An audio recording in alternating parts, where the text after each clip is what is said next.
Hi everybody, it's Belinda from Belinda's Book Nook, and it is Friday, my favorite day of the week. And I thought I would come and talk to you guys about my April TBR, what I already started reading, and what I want to try to read before the month is over. And we will see, because this month is going to get my calendar gets progressively busier as the month progresses. So we'll see. And we also have spring break for my son, so that may take in, I don't know, sometimes I have a spring break and I'm like really productive, I read a lot, and other times I don't even really touch a book. So we're going to see how that affects this TBR. So anyway, it's poetry month. I can't remember what else there is this month. Please let me know down below. I can't remember. Usually in April, I have in my old book journal, I had like all of the different months, like what goes on and what's being celebrated, so that I could, potentially work my reading around some of that. But this month, I'm just going to specifically follow Poetry Month, because I'm challenging myself. I've read one poetry book so far this year, and I am challenging myself to try to get out of my comfort zone with poetry, because I know people that just really enjoy it, and I want to be able to find my poetry that really speaks to me, that I can read. So we'll see. So with that said, let's see. I will show you the books that I'm thinking about for my poetry selection. One I'm gonna read, and I've been wanting to read her for a while. I think I heard of this poet about 4 years ago, maybe. For some reason I think it's 4. And I've been wanting to read it, and now I thought is the time. I'm going to read it along with the Book Stacks podcast. They're reading, this is their selection for this month, and last month I read a selection along with that group too, so I thought this would be really good.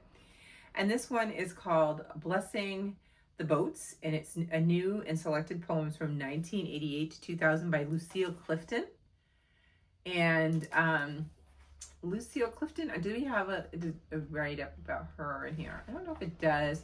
She's a Caribbean poet. I'm not sure what island. I can remember that she is.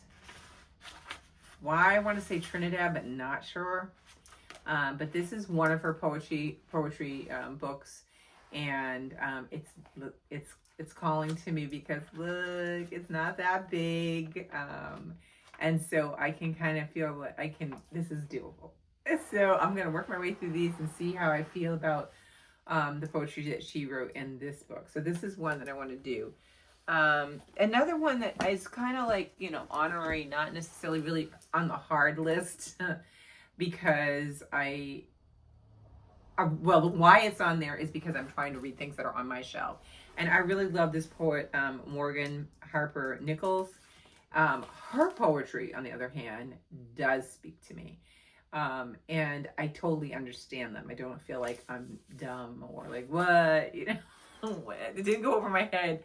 And so I've been collecting her books that are absolutely stunning. If you've never seen any of them, they're just beautiful inside and out. And it's usually her artwork along with her poetry. This one is called You Are Only Just Beginning, Lessons for the Journey Ahead. And it's got some, I like even the titles for the different sections in the table of contents spoke to me.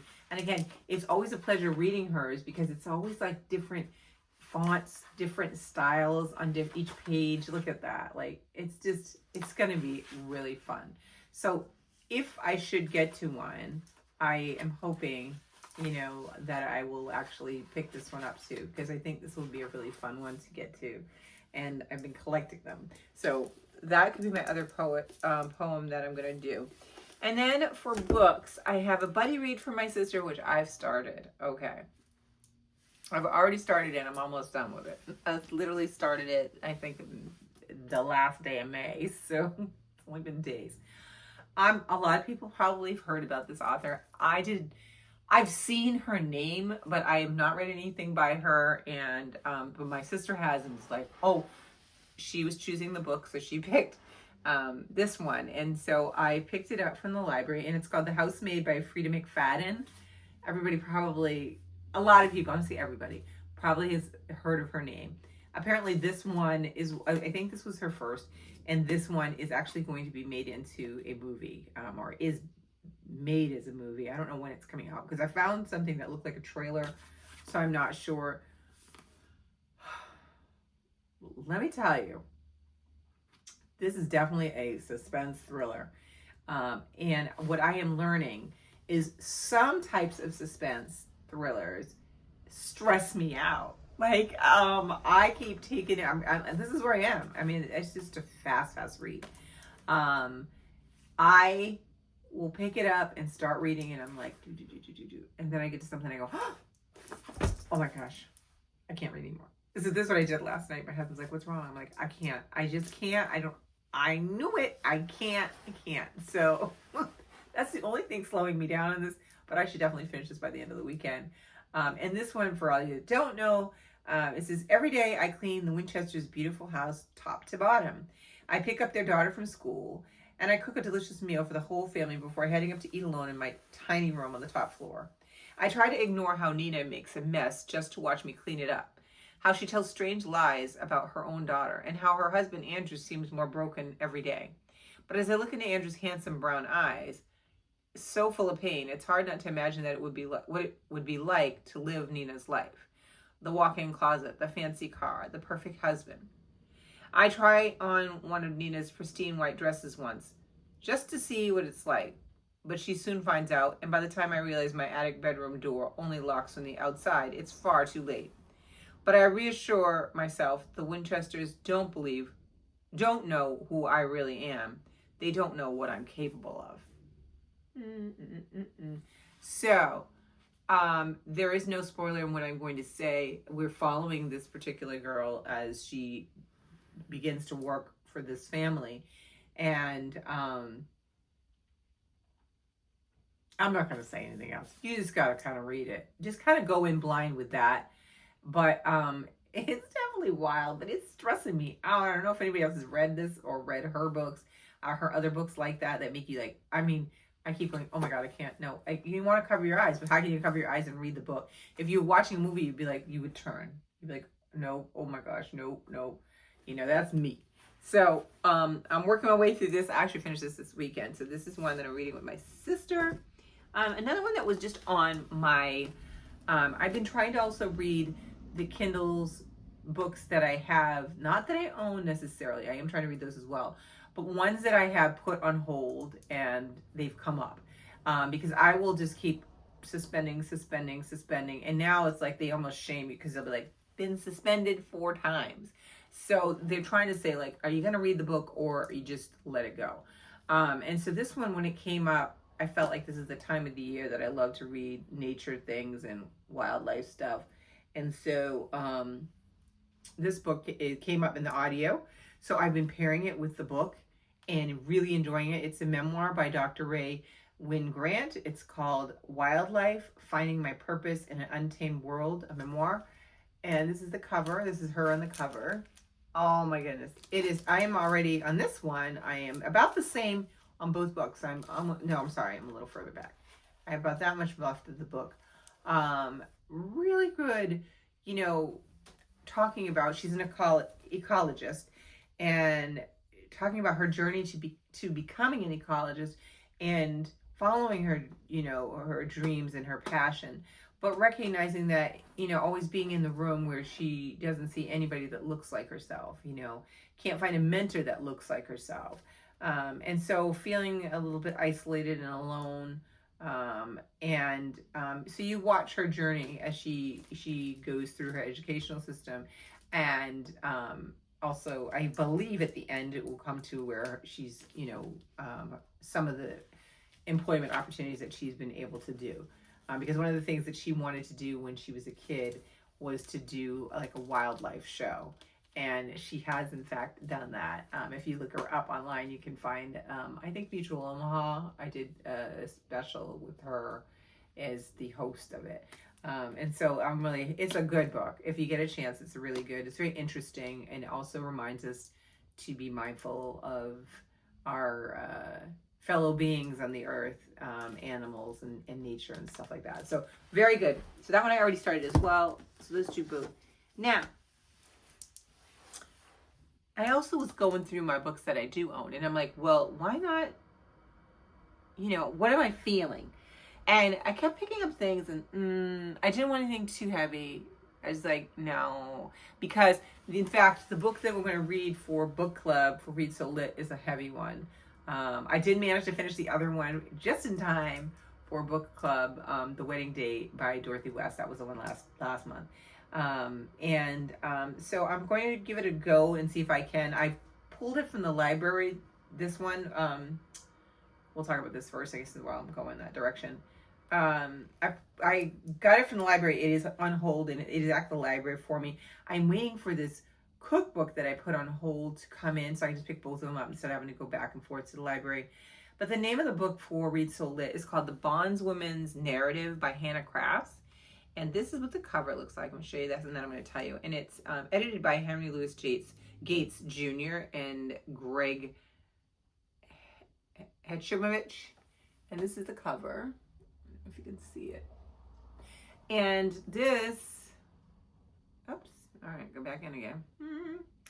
This one, it was published in 2002. And it says possibly the first novel written by a Black woman slave. Or an enslaved Black woman. This work is both a historically important literary event and a gripping autobiographical story in its own right.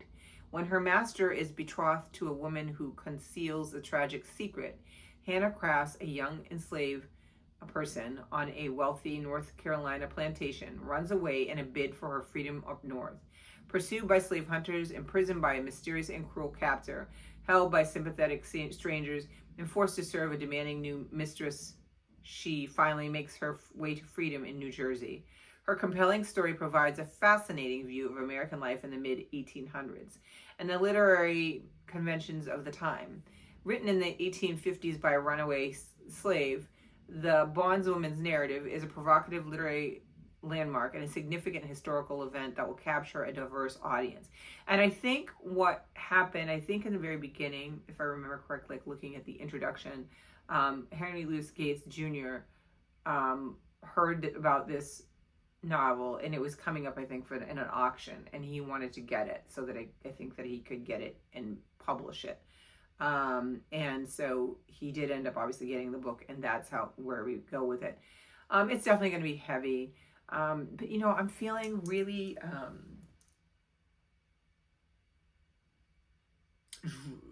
I don't know if I want to say drawn to the preservation of history, and the preservation of books that illuminate areas and things that we didn't know about, because of where we are, what's going on right now in the country.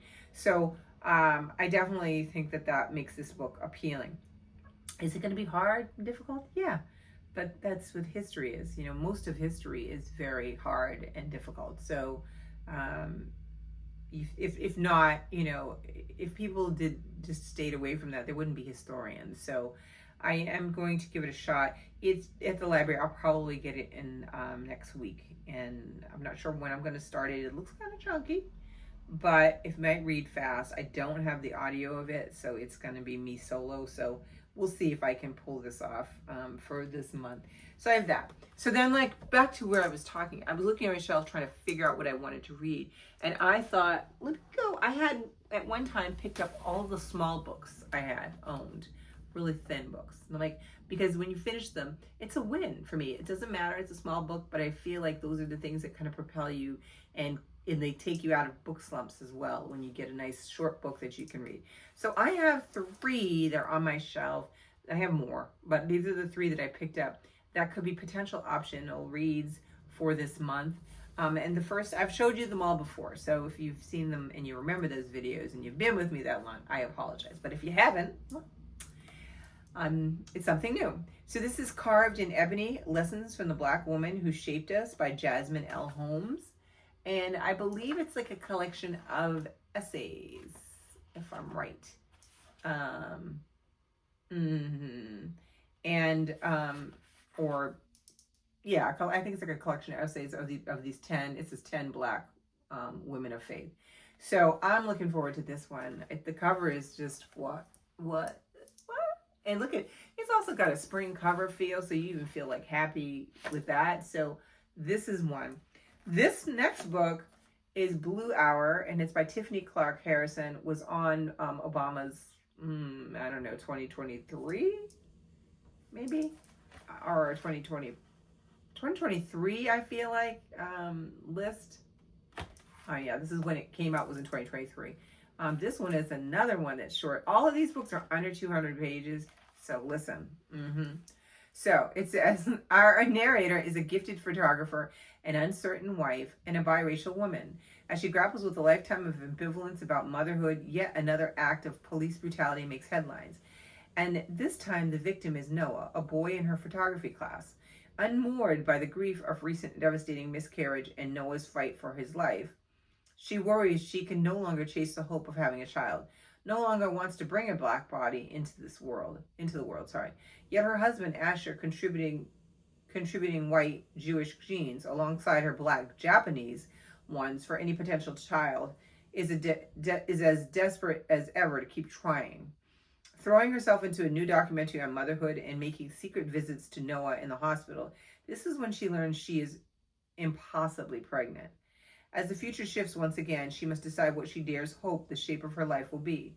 Fearless, timely, blazing with voice, Blue Hour is a fragmentary novel with unignorable storytelling power. That sounds good. And it's so short, too. Like, it sounds like it's a lot packed in here. So, there's that one. This one I remember buying it at Barnes & Noble. I love the cover of it, and I just love that it was a Japanese author. It's been translated, and I wanted to read it. There is now, I think, a book 2 in this series, and this is Days at the Murasaki Bookshop, and this is by Satoshi Yagasawa, and it's translated by Eric Ozawa, and this is the cover. And again, another, like, literally, this one is 47 pages. It's not even, oh my gosh.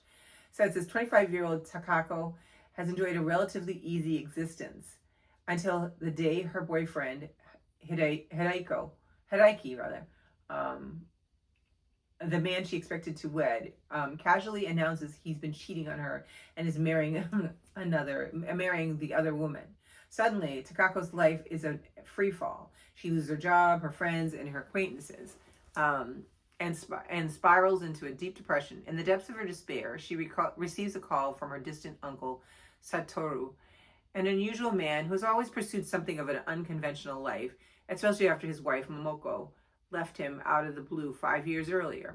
Satoru runs a secondhand bookshop in Jimbocho, Tokyo's famous book district. Takako once looked down on Satoru's life. Now she reluctantly accepts his offer of the tiny room above the bookshop, rent-free, in exchange for helping out at the store.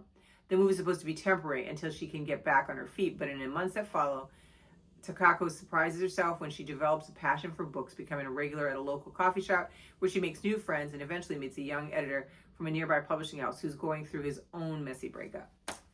It sounds cute. It sounds good. It sounds sweet. And there's a second one, and the second one has a really cute cover too. So I may pick that one up if this one serves me right. So these are the books that I'm thinking of reading for my April. These are options. You know, I may get one or all. I've got my poetry here. I have my memoir that I'm almost finished with. I have my thriller. So I'm reading all over in the genres. And then I have another, basically like a memoir, a historical memoir for book club. So I got lots of options. And I'm coming off an awesome month because last month I read 6 books. And that's just not me. It never happens. And so to see that happen, it just blows my mind. And if things continue at the pace that I am, I do think I could finish these books because I'm almost done with these this week. So depending upon how heavy and how how that book is written for book club, I should be able to finish it, but we'll see. You know, again, things happen, we're not sure. So yeah, so let me know if you've read any of these. I know, like I said, this one was on President Obama's list a couple of years back, and I heard about it, and then it just kind of went quiet. So I don't know if anybody's read it and you wanted to tell me it was good. It's a good choice. So these are the books that I'm looking at, and one more that's not here. For April, let me know what you guys are reading. I'm gonna go now because we are having absolutely lovely warm weather today, and tomorrow's gonna be rainy. So I am gonna go and enjoy and sit out on my outside for a little bit and get some fresh air with Ella. But I will talk to you guys very, very soon. And I am still gonna do this. I think I mentioned it last time. We are changing this out for spring. I just gotta get down and find some elements that I wanna put on here. And then we'll do that. I'll take this one out and do that. I'll do a video with it. So I will talk to you guys soon, though. Let me know what you're reading, and I hope you have a great weekend. Bye.